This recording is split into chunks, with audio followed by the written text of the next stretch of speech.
we shall reflect on the life of Saint Francis of Paola. Born at Paola in Calabria, Italy, Robert Martolella was the son of outstandingly holy parents. They considered this child their first after years of childlessness and due to the intercession of Saint Francis of Assisi, to whom they had appealed. And when the saint also obtained for them the healing of their young infant's eye, they vowed that he would don this little habit, that is, spend an entire year in a Franciscan monastery in accordance with medieval practice.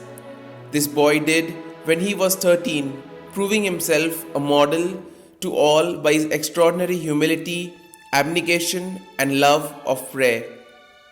He went on a pilgrimage with his parents to Rome, Assisi, and other shrines. Upon his return, he took the name Francis and began the austere life of a solitary in a lonely cave on the sea coast, where he spent the next 6 years.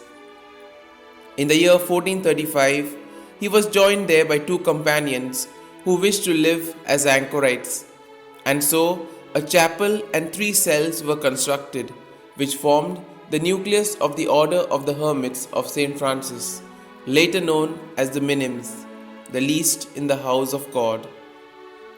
The number of his religious rose at such a rate that in 1454 a large monastery and church had to be built to accommodate them.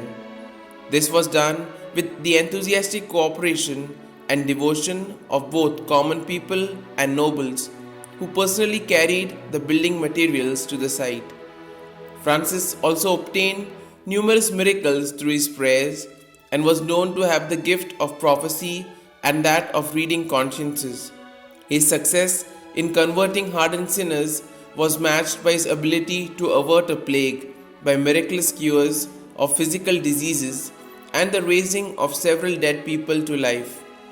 The Minims lived under a rule of great severity. It remained unwritten for the first 57 years of the order's existence, its keynote being charity, humility, and utter poverty. Abstinence was for them perpetual and total, covering as it did not only meat but all animal products such as milk, butter, and eggs as well. As the order grew with the foundation of other monasteries in southern Italy and Sicily, Francis also founded the second order for nuns and a third order for those who would continue to live in the world. Shortly after his death, his converts numbered over 400. The order's 5 provinces covering Italy, France, Germany, and Spain.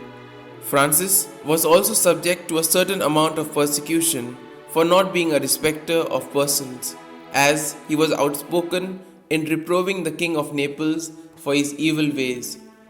Then, knowing his end was near, he spent the last 3 months of his life in complete solitude. Finally, on Palm Sunday in the year 1507, Francis took gravely ill. On Holy Thursday, he gathered his friars around him and encouraged them lovingly in their way of life, and died on Good Friday, aged 91. He was canonized by Pope Leo X on the 1st of May 1519, and on account of his numerous sea-related miracles was declared patron of the seafarers by Pope Pius XII on the 27th of March 1943. His body was found to be still incorrupt when the Huguenots dragged it from the tomb in 1562 and in their ignorant malice burnt it.